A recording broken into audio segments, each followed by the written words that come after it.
While the president is in Copenhagen tomorrow, the American people are going to wake up and find out that hundreds of thousands more Americans have lost their job. The administration's trillion-dollar stimulus plan clearly is not working. So is the president right to make a personal pitch for Chicago? We have joining us now Eugene Robinson of the Washington Post. He's used to dealing on bigger issues than this. And Michael Smerconish. Oh, my God, look at this guy.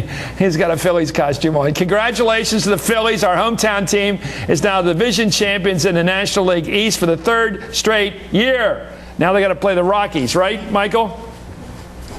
Sooner or later, yeah. Okay, I was afraid you wouldn't say it if I didn't wear the jacket. No, I don't. I don't mind a little coaxing, but thank you for that. Let's go to. I wore the whole jacket. I wore the hat the whole time they won the series. Look, let's go to the big question: is the president looking too much like a Babbitt, a booster, a local yokel by going to Chicago? You first, Gene. Well, he's over there tonight. Am I supposed to play the role of a Republican here? You're supposed to play the artist. No, but I actually, on balance, I would have skipped the trip. Basically because I think it's a win for Obama if Chicago, his hometown, gets the Olympics. I don't think they're going to get them. I think. But if they lose a close call and the word gets out that they lost the bid to bring the Olympics to Chicago and to America in 2016, and it goes to Rio instead, would he be blamed then for not trying?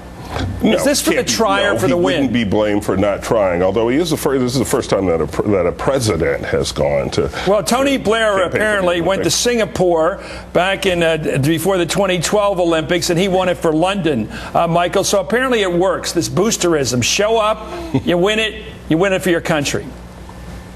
Listen, his skill set is such that he thrives on the world stage. Why would you make the case not to go when potentially there's $20 billion at stake? If the issue were different, if it were a widget factory in China, that we had the prospect of relocating to Illinois, everyone would say the president should make that trip. So why should it be different because it's the Olympics? And Chris, there's going to be criticism of him on everything, but this is a phony, no disrespect to Gene, but this is a phony argument. And it's reminiscent of when he wanted to deliver a speech on accountability in schools. And some people said, oh, we can't have that. There'll be indoctrination involved. You got to pick and choose your battles. I think the GOP looks poor for taking him on this issue.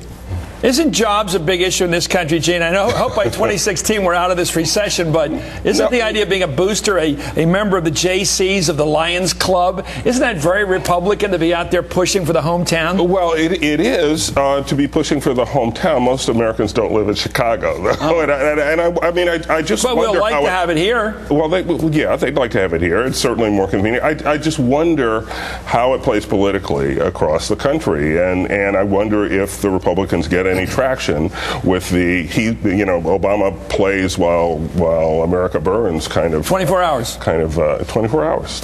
Michael, let's go back to your larger point so I think we can broaden this discussion. Are the Republicans attacking on too many fronts?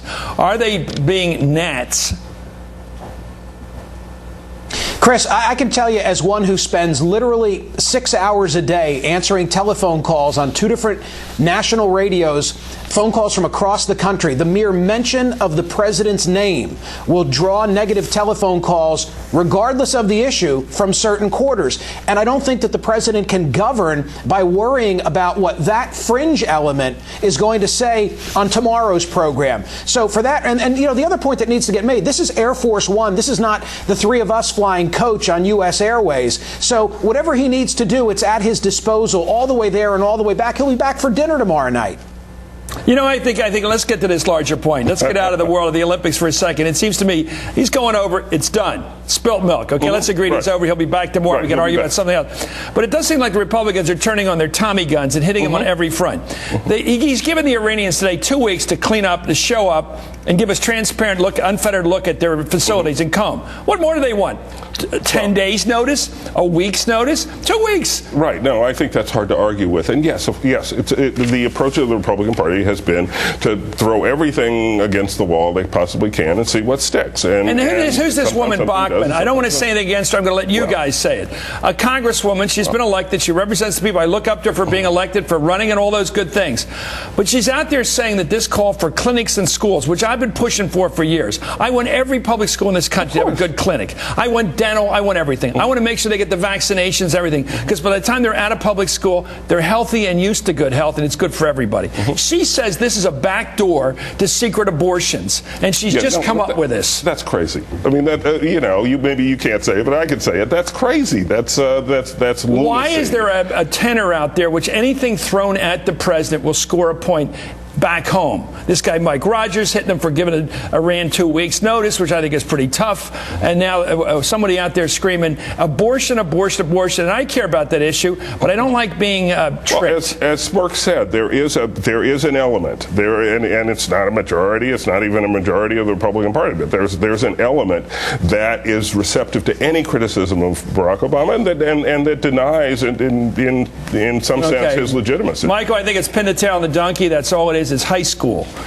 Your thought? Well, Chris, it's also a fundraising vehicle. You know, if it's Joe Wilson shouting out, "You lied," if it's this guy Grayson in Florida, I predict he'll raise $300,000-400,000 from people who are supportive of that view. Michelle Bachmann, the more you run that image of her on television, on cable tonight, the more money she'll raise. And they've got to run every 2 years. I think they get rewarded, is what I'm trying to say. Okay, that's the price we pay, Michael. I hope the Phillies get to the series with the Yankees. That will be the big show of our lifetime. Thank you, Eugene Robinson. Thank you, Michael Smerconish. Up